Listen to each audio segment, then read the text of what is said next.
Amboi, Tuan Ibrahim Tuan Man ni.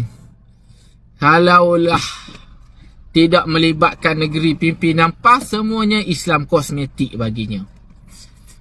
Barisan Nasional ini dituduh dan difitnah ni lama dah. Tolak Islam lah, menolak perjuangan Islam lah. Tapi yang difitnah inilah yang buat masjid, yang tubuhkan Jabatan Kemajuan Islam, yang tubuhkan sekolah, yang buat universiti.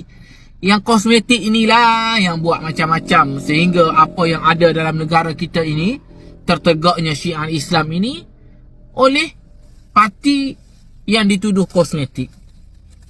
Tapi parti yang tak kosmetik ni, kononnya realistik ni, masalah rakyat tak boleh selesai. Masalah sosial rakyat di Kelantan meningkat. Penyalahgunaan dadah, Allahu Akbar, sangat membimbangkan. Ini yang tak kosmetik ni. Di Kelantan ini, duk bangga lah kononnya kan. Oh, kita tidak ada kelab malam, kita tidak ada panggung wayang, kita tidak ada pusat judi.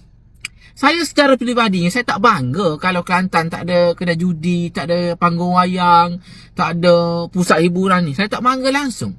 Yang saya bangganya, Kelantan ada kedai judi, Kelantan ada kelab malam, Kelantan ada pusat hiburan, ada panggung wayang, tapi tak ada orang Melayu Islam masuk berjudi. Ini yang saya bangga. Tapi kalaulah tak ada di Kelantan berjudi tempat lain, dan kita guna alasan itu bukan tanggungjawab kerajaan dah, itu peribadi.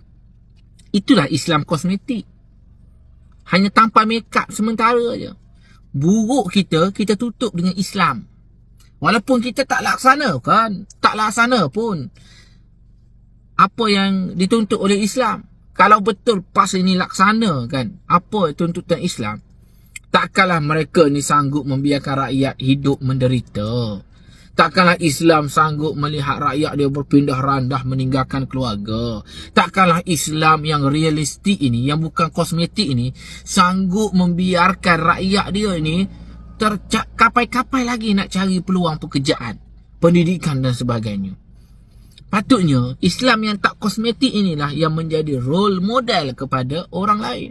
Tapi kita tuduh orang ni kosmetik lah, tolak Islam lah. Contoh di Pahang, Dozem menyatakan 98%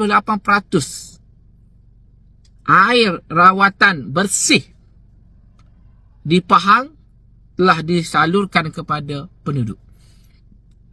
Makna katanya 98% rakyat Pahang menikmati air yang bersih dan yang terawat. Tapi di Kelantan masih lagi dalam 73%. Patutnya yang tak kosmetik ini lebih baik berbanding yang kamu tuduh kosmetik.